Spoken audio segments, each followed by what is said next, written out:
मेरा नाम है एडवोकेट विवेक सिंह और आप देख रहे हैं मेरा यूट्यूब चैनल लीगल अवेयरनेस। क्या केंद्र सरकार अधिवक्ताओं, वकीलों, लॉयर्स या एडवोकेट जिस भी नाम से आप पुकारते हों उनको कंट्रोल करना चाह रही है? वकील न्याय हित में आपकी लड़ाई लड़ते हैं और क्या सरकार की मंशा, केंद्र सरकार की मंशा एडवोकेट्स अमेंडमेंट बिल लाकर उसमें संशोधन करके जो सरकार की मंशा क्या है कि वकीलों को कंट्रोल किया जाए? क्या ऐसी कोई मंशा है?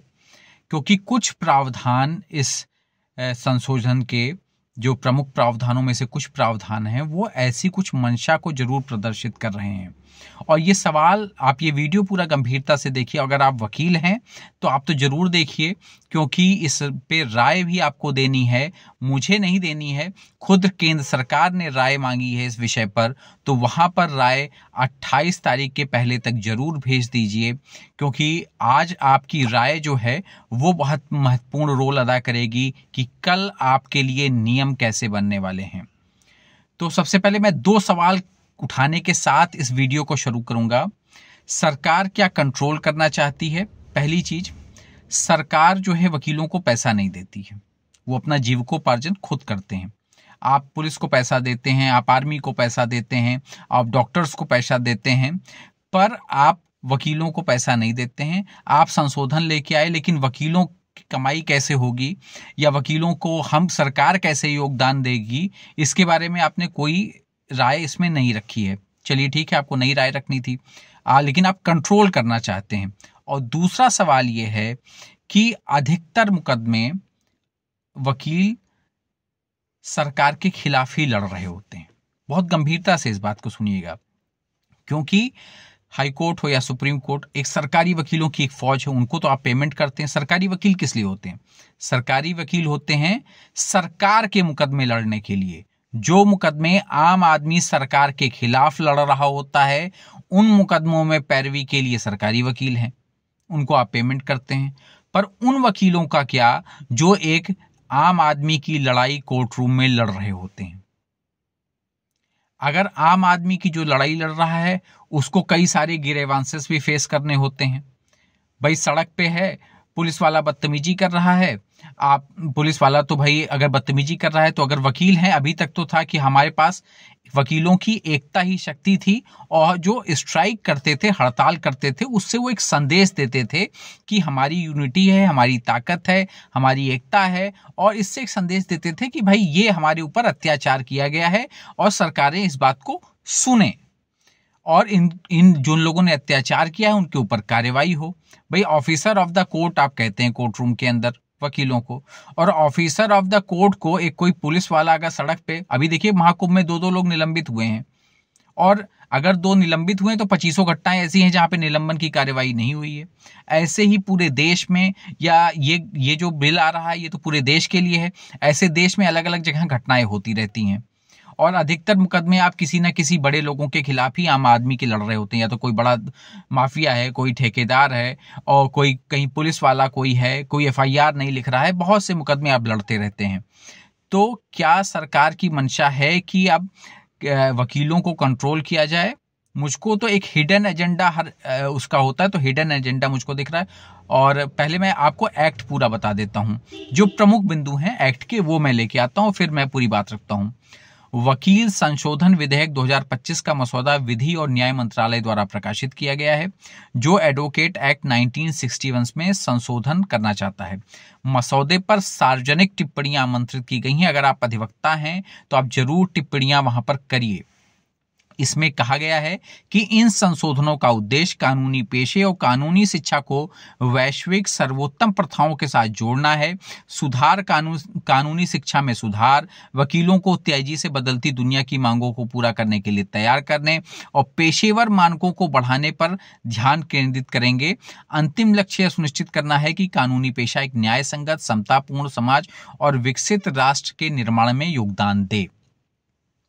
और ये टिप्पणियां 28 फरवरी 2025 तक dhruv.1973@government.in और impesel-dla@nic.in पर ईमेल द्वारा भेजी जा सकती हैं। यानी कि इन दोनों ईमेल पे आप अपनी राय इस मसौदे को लेकर जो आया है संशोधन विधेयक उसको लेकर आप दे सकते हैं। अगर आप अधिवक्ता हैं तो आपको निश्चित ही देनी चाहिए। मैं पुनः दोहरा देता हूं दोनों ईमेल आईडी ध्रुव कुमार DHRUVAKUMAR.1973@government.gov.in और impcell यानी IMPCELL-DLA@nic.in पर भेज सकते हैं। अब प्रमुख बिंदु क्या हैं? मसौदे के विधेयक के अनुसार मुख्य परिवर्तन इस प्रकार हैं। नंबर 1, केंद्र सरकार द्वारा नामित सदस्य। अब आप यहां पर धीरे धीरे हिडन एजेंडे को समझेंगे।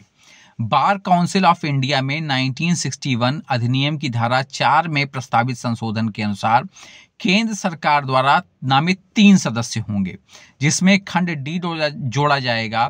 धारा 4 में 2 महिला वकीलों को शामिल करने के लिए संशोधन का भी प्रस्ताव है। ठीक, दूसरा क्या है जिसपे सबसे ज्यादा बवाल मचेगा? यहां तो आपने एंट्री कराना चाह रहे हैं आप, केंद्र सरकार की एंट्री जो है बार काउंसिल में भी हो जाए। आप वकील के थ्रू आप अपना घुसने की तैयारी है कि आप अपने द्वारा नामित लोगों को आपको शामिल करना है, तो ये एंट्री है। दूसरा, हड़ताल या बहिष्कार पर प्रतिबंध। धारा 35 है जिसपे सबसे अधिक आपत्ति होने वाली है पूरे देश में। धारा 35A को शामिल करना जो न्यायालय के काम से बहिष्कार और विरत रहने पर रोक लगाता है। न्यायालय के काम से बहिष्कार और विरत रहने या न्यायालय के कामकाज या न्यायालय परिसर में बाधा उत्पन्न करने के लिए धारा 35A के 1 के अनुसार निषिद्ध की गई है। उक्त प्रावधान का जो कोई उल्लंघन करेगा वो कदाचार माना जाएगा, अनुशासनात्मक कार्यवाही के लिए उत्तरदायी होगा। प्रथम खंड के दूसरे प्रावधान में कहा गया है कि वकील केवल तभी हड़ताल में भाग ले सकेंगे जब इससे न्याय प्रशासन में बाधा न आए, जैसे कि पेशेवर आचरण, कार्य स्थितियों, प्रशासनिक व्यवस्थाओं के बारे में वैध चिंता और ध्यान आकर्षित के लिए की गई हड़तालें। तो मेरी आपत्ति इस पे, अभी तो जैसे इसका ये खंड है कि आप जिस दिन कोर्ट ने संडे का दिन है उस दिन आप हड़ताल करिए, जिस दिन छुट्टी का दिन है उस दिन आप हड़ताल करिए। हड़ताल का असर भी यही होता है, हड़ताल करने का मकसद यही होता है कि जब काम रुकता है तो लोगों को एहसास होता है कि नहीं ये काम भाई हम गड़बड़ हो गया, अब इससे काम प्रभावित हो रहा है। जब काम अगर प्रभावित नहीं होगा और आप उनको कंट्रोल करना चाह रहे हैं जिनको पेमेंट आप करते नहीं हैं, आप सरकार होके आप पेमेंट वकीलों को नहीं कर रहे हैं, आप उनके मुवक्किल हैं नहीं और उनका मुवक्किल इसकी आपत्ति कर नहीं रहा है, लेकिन आपको एंट्री लेनी है इस सारे मामले में केंद्र सरकार को, वकीलों के मामले में। तीसरा पॉइंट क्या है? हड़ताल और बहिष्कार में शामिल लोगों से निपटने के लिए समिति। धारा 9B को कदाचार के आरोप की जांच के लिए जोड़ा जाएगा, यानी कि जो अनुशासनात्मक, जैसे मान लीजिए कोई हड़ताल करा तो उसके ऊपर कदाचार का आरोप लगेगा, अनुशासनहीनता का आरोप लगेगा, तो धारा 9B आ गई कि कदाचार के आरोपी की जांच के लिए जोड़ा जाएगा। जब वकील धारा 35A के उल्लंघन करते हुए हड़ताल में शामिल होते हैं तो बार काउंसिल ऑफ इंडिया की विशेष लोक शिकायत निवारण समिति के गठन की बात की गई है। इस समिति में सुप्रीम कोर्ट का कोई पूर्व जज होगा, कोई हाई कोर्ट का चीफ जस्टिस होगा, उनके द्वारा नामित कोई अध्यक्ष होगा, विभिन्न हाई कोर्ट के 2 रिटायर्ड जज होंगे, एक सीनियर एडवोकेट होगा, एक बार काउंसिल का सदस्य होगा। ठीक है, इस समिति की रिपोर्ट एडवोकेट के तहत गठित आम सभा को दी जाएगी। तो बीसीआई निष्कर्षों को स्वीकार कर सकता है, उचित उपाय की मांग कर सकता है या अनुशासनात्मक कार्यवाही शुरू करने के लिए मामले को संदर्भित कर सकता है। उल्लेखनीय है कि धारा 26A के अनुसार राज्य बार काउंसिल किसी वकील को राज्य की भूमिका से हटा सकती है या तो फिर गंभीर कदाचार और न्यायालय की कामकाज में बाधा उत्पन्न करने का दोषी पाया जा सकता है। यानी कि अब स्टेट बार काउंसिल जो है, आप एक प्रेशर बना लेंगे, अपने लोगों का सेटअप है, आप उससे दबाव बना के कि हाँ हड़ताल स्ट्राइक रोकने का सारा मकसद आपका यही है कि वकीलों की जो संगठित होकर हड़ताल या स्ट्राइक होती है उसको ब्रेक डाउन किया जाए। इस सेक्शन का मतलब तो यही समझ में आता है। और चौथा पॉइंट यह है कि 3 वर्ष या उससे अधिक सजा पाए लोगों को राज्य रोल से हटाने की शक्ति धारा 24A या धारा 24B में सम्मिलित है कि राज्य बार काउंसिल 3 वर्ष या उनसे अधिक की सजा पाए गए अपराध के लिए दोषी ठहराए गए व्यक्तियों को नामांकित नहीं कर सकती। यदि उन्हें नामांकित किया जाना है तो राज्य बार काउंसिल की नामांकन समिति की अनुमति की आवश्यकता है। धारा 24B के अनुसार 3 वर्ष या उससे अधिक के सजा पाए हुए अपराध के लिए दोषी ठहराए गए और सजा पाए वकीलों का नाम राज्य रोल से हटा दिया जाएगा, बशर्ते सजा की अवधि 5 वर्ष से कम हो और वकील अपनी रिहाई के 2 वर्ष बीत जाने के बाद पुनः नामांकन के लिए राज्य बार काउंसिल में आवेदन कर सकता है। और पांचवा जो एक एंट्री आप कराने चाह रहे हैं, इस प्रोविजन से मुझे, चौथे वाले प्रोविजन से कोई बहुत विशेष आपत्ति मुझे व्यक्तिगत तौर पे नहीं है, लेकिन यह है कि इसमें भी कुछ ना कुछ बातें हैं कि आप किन लोगों को 3 वर्ष के, किस लोगों को आप टारगेट करेंगे, किस लोगों को बार काउंसिल की विशेष समिति जो है नामांकित करेगी, किन लोगों को नहीं करेगी, या क्या है, ये अभी आगे देखने का विषय रहेगा। लेकिन पांचवा पॉइंट जो है, जो जिसके लिए एक और ये सारा गढ़ा गया है, विदेशी विधि फर्मों का प्रवेश। धारा 94(1)(a) में और खंड CC में प्रस्तावित सम्मिलित के अनुसार केंद्र सरकार के पास भारत में विदेशी विधि फर्मों या विदेशी वकीलों के प्रवेश को नियंत्रित करने वाली नियम बनाने की शक्ति है।